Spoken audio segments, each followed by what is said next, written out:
दोस्तों, अगर हम आपसे ये कहें कि आपको एक ऐसी चीज ट्रांसपोर्ट करवानी है जो आपके घर से भी बड़ी हो, यानी कि इतनी वजनी और इतना बड़ा जिसे देखकर आपकी तो हवाइयां गुल हो जाएं, लेकिन इसे आपको ट्रांसपोर्ट करवाना है और आपके हाईवे और ब्रिज की लंबाई भी उससे कम है, तो आप क्या करेंगे? आपने अक्सर ऐसी कई चीजों को ट्रांसपोर्ट होते हुए देखा होगा जो काफी हैवी होती हैं, और छोटे छोटे ट्रांसपोर्ट से तो आप अच्छी तरह वाकिफ होंगे। लेकिन आज की हमारी इस वीडियो में हम आपको जिस ट्रांसपोर्ट के बारे में बताने जा रहे हैं उसे देखकर आप यही कहेंगे कि दुनिया में कुछ भी असंभव नहीं अगर हम करना चाहें। लेकिन इन चीजों को ट्रांसपोर्ट करने में 1-2 दिन का समय नहीं बल्कि महीनों भी लग गए, पर उन लोगों ने अपनी मेहनत पर काम करने के साथ उसे पूरा करने की भी ठानी। और आज की हमारी इस वीडियो में हम आपको उन ट्रांसपोर्ट के बारे में बताने वाले हैं जिसे देखने के बाद आप यही कहेंगे कि वाकई से ट्रांसपोर्ट करना इतना भी आसान नहीं था जितना हमें देखने में लग रहा है। तो चलिए शुरू करते हैं आज की हमारी इस इंटरेस्टिंग वीडियो को। Largest magnet. दोस्तों, शुरुआत करते हैं सबसे बड़े मैग्नेट से जो कि बनाया जा रहा था शिकागो में, जिसकी चौड़ाई कम से कम 50 फीट और इस मैग्नेट का वजन 17,000 किलोग्राम था। हालांकि कंपनी ने इस मैग्नेट को बड़ी आसानी के साथ बना तो लिया था, लेकिन बनने के बाद अब बारी आई ट्रांसपोर्ट की। जितनी मेहनत बनने में लगी थी उससे ज्यादा ट्रांसपोर्ट में मेहनत की गई। हालांकि इस ट्रांसपोर्ट में चैलेंज यही था कि इसे दुनिया के लोग आइलैंड से शिकागो के करीब 1 लाख तक पहुंचाना था, और यहाँ से यहाँ तक का डिस्टेंस करीब 1350 किलोमीटर का। और अगर बात हम नॉर्मल गाड़ियों की तो इस सफर को पूरा करने के लिए लगभग 14 घंटे लग सकते हैं। पर अगर बात की जाए इस 50 फीट मैग्नेट की तो इसे ट्रांसपोर्ट करने में काफी दिक्कतें आ रही थी। हालांकि इसके रास्ते में आने वाली ट्रैफिक और साथ ही वो 2 ब्रिज जिनकी चौड़ाई इस मैग्नेट की चौड़ाई से भी कम थी, यानी ब्रिज की चौड़ाई 15 फीट थी। ऐसे में 50 फीट चौड़ाई वाले इस मैग्नेट का इस ब्रिज को पार करना बेहद मुश्किल था। हालांकि मैग्नेट को जहाज के जरिए भी शिकागो तक पहुंचाया जा सकता था, लेकिन दुनिया का सबसे बड़ा एरोप्लेन एंटिनो AN-225 MRIY, जिसकी लंबाई तो काफी अच्छी है लेकिन चौड़ाई बेहद कम थी। ऐसे में जहाज के जरिए मैग्नेट को ट्रांसपोर्ट करने का सोचा भी नहीं जा सकता था। ऐसे में इस मैग्नेट को इसके मालिक के पास पहुंचाने के लिए एक मास्टर प्लान की जरूरत थी, और ये काम किसी भी एक कंपनी के बस के बाहर था। ऐसे में कई बेहतरीन कंपनियों ने आपस में विचार मशवरा किया, लेकिन हर बार इससे अपने हाथ पीछे खींच रही थी। इसके बाद एक कंपनी ने इस मैग्नेट को ट्रांसपोर्ट करने का जिम्मा लिया और उसने विचार मशवरा लेने में ही करीब 1 साल निकाल दिया।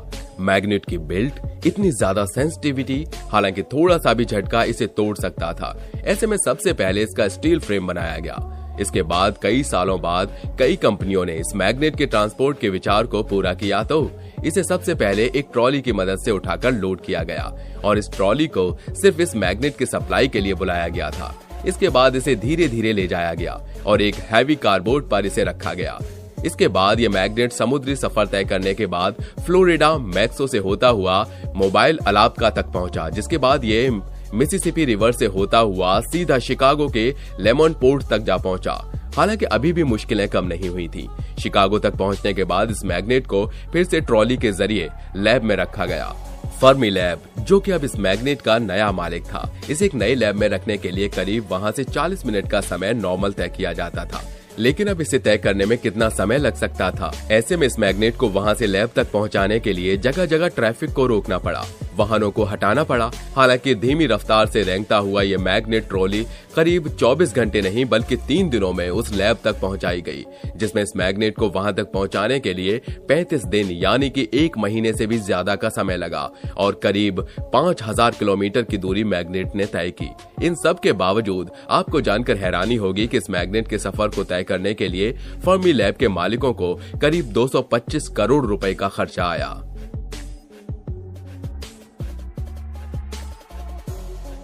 Microscope telescope.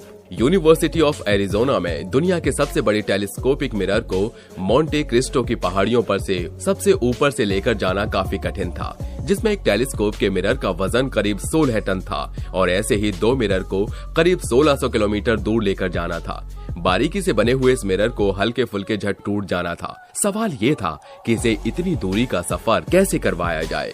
ऐसे ट्रांसपोर्ट करने के लिए इंजीनियर और हैवी ट्रांसपोर्ट इंजीनियर की टीम बनाई गई, जो इस बात पर विचार मशवरा कर सकेगी इसे बिना नुकसान की उतनी दूरी के सफर को कैसे तय करवाया जाएगा। और ये लोग सिर्फ 5 महीने इस बातों में गुजार रहे थे कि इसे कैसे ट्रांसपोर्ट किया जाए।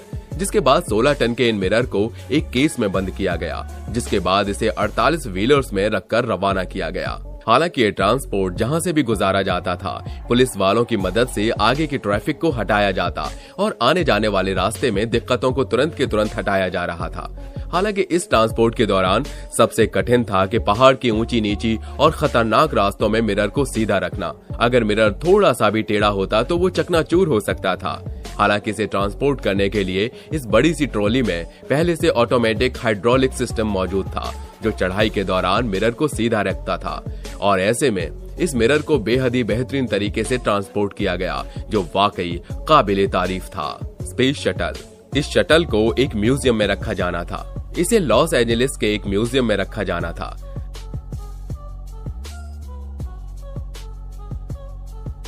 नासा के स्पेस शटल प्रोग्राम रिटायर होने के बाद इस शटल को एक इंटरनेशनल बोइंग 747 हवाई जहाज की पीठ पर लाद कर लाया गया था, जो कि खास तौर पर इसी मकसद के लिए अरेंज किया गया था।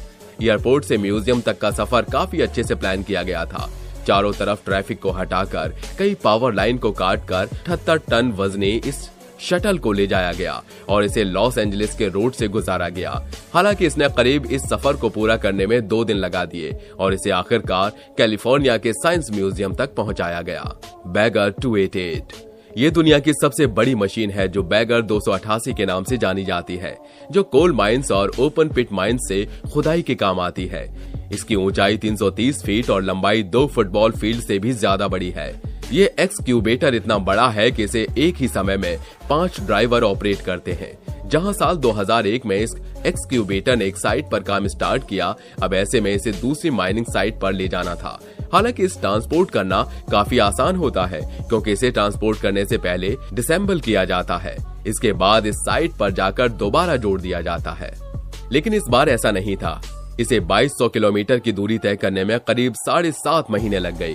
हालांकि इस बार इसे एक ओवरब्रिज ही नहीं बल्कि रेलवे ट्रैक और कई डेंजर चीज पार करनी थी। हालांकि इस दौरान इसके लिए कई स्पेशल फोर्स मंगाई गई और कई जगह जमीन को बराबर भी किया गया। हालांकि इसे ट्रांसपोर्ट करने के लिए करीब 70 लाख क्यूबिक फीट मिट्टी को लेबल करना पड़ा और कई जगहों पर मिट्टी के ऊपर घास को भी जाना पड़ा, ताकि इस एक्सक्यूबेटर को गुजरने में कोई मुश्किल न आए। जहां 1 मिनट में 33 फीट का फासला तय करते हुए इसे ट्रांसपोर्ट किया गया और आखिरकार ये एक्सक्यूबेटर अपने नए लोकेशन पर पहुंच गई, जो कि काफी मुश्किल था। तो दोस्तों, आज के लिए बस इतना ही। अगर आपको हमारी ये वीडियो पसंद आई हो तो वीडियो को लाइक और चैनल को सब्सक्राइब जरूर कर लीजिए, ताकि हम आपके लिए ऐसी और तमाम इंटरेस्टिंग वीडियोस लाते रहें। तो आज के लिए बस इतना ही। मिलते हैं अगले वीडियो में एक नए कंटेंट के साथ। तब तक अपना ध्यान रखिएगा। धन्यवाद।